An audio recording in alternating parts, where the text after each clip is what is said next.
नमस्कार. श्री स्वामी समर्थ. जय जय स्वामी समर्थ.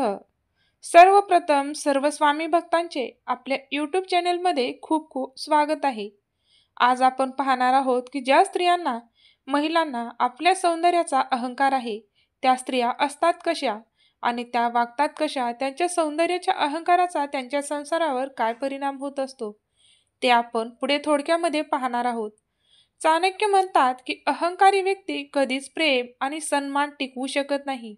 जर एखाद्या स्त्रीला तिच्या सौंदर्याचा किंवा संपत्तीचा अभिमान असेल आणि ती इतरावर आपलं वर्चस्व गाजवण्याचा प्रयत्न करत असेल तर अशा स्वभावामुळे नातेसंबंध खराब होऊ शकतात.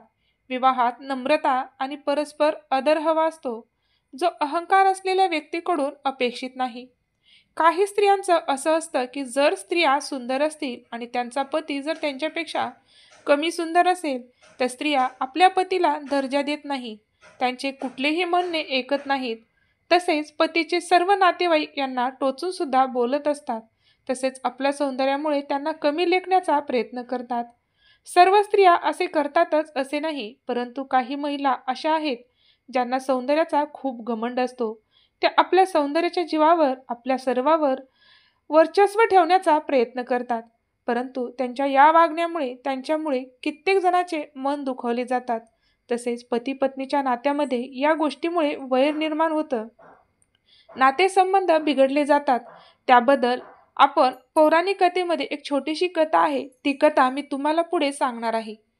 एकदा द्वारकेत राणी सत्यभामासोबत भगवान श्रीकृष्ण सिंहासनावर बसले होते. गरुड आणि सुदर्शन चक्रही जवळच बसले होते. तिघांच्याही चेहऱ्यावर दिव्य तेज दिसत होते. बोलत असताना राणी सत्यभामाने श्रीकृष्णाला विचारले, हे भगवान, तुम्ही त्रेतायुगात रामाचा अवतार घेतलात. सीता तुमची पत्नी होती, ती माझ्यापेक्षा सुंदर होती का? द्वारकाधीशला समजले की सत्यभामाला तिच्या रूपाचा अभिमान वाटला. तेव्हा गरुड म्हणाला, देवा, जगात कोणी माझ्यापेक्षा वेगाने उडू शकेल का?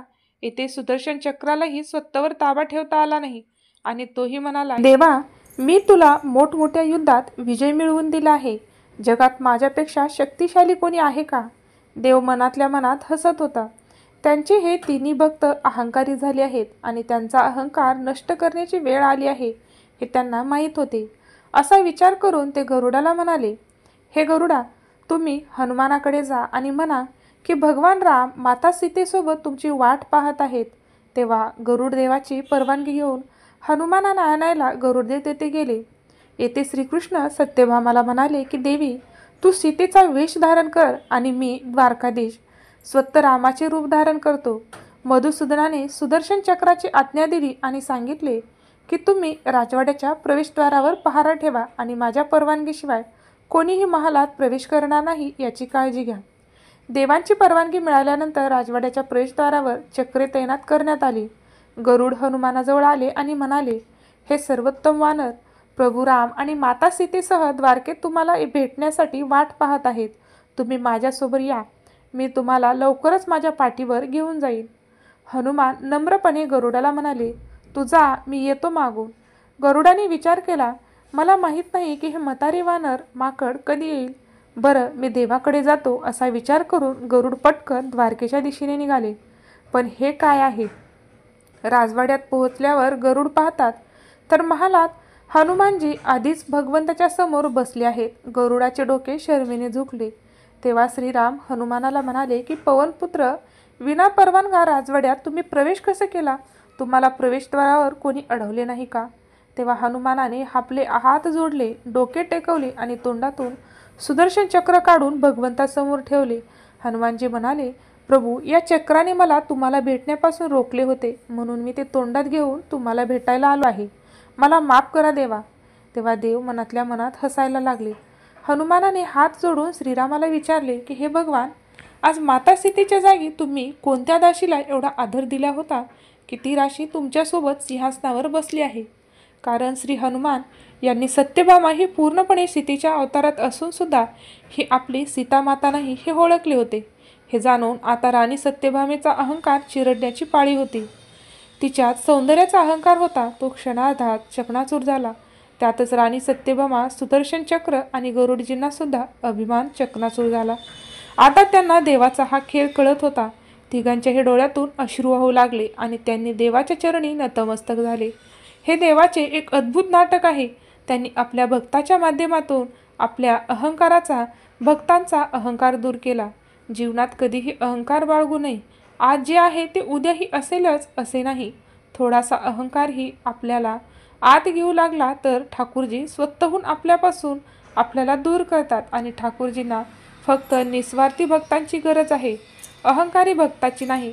त्यामुळे आजच्या समाजाला सुद्धा त्यांनी एक शिकवण दिली की कुठलीही गोष्ट कायम टिकणारी नाही आणि सौंदर्याच्या बलावर सौंदर्याचा घमंड करून ज्या व्यक्ती आपल्यापेक्षा इतरांना कमी समजत असतात त्यांचा देव घमंड हा नक्कीच दूर करत असतो.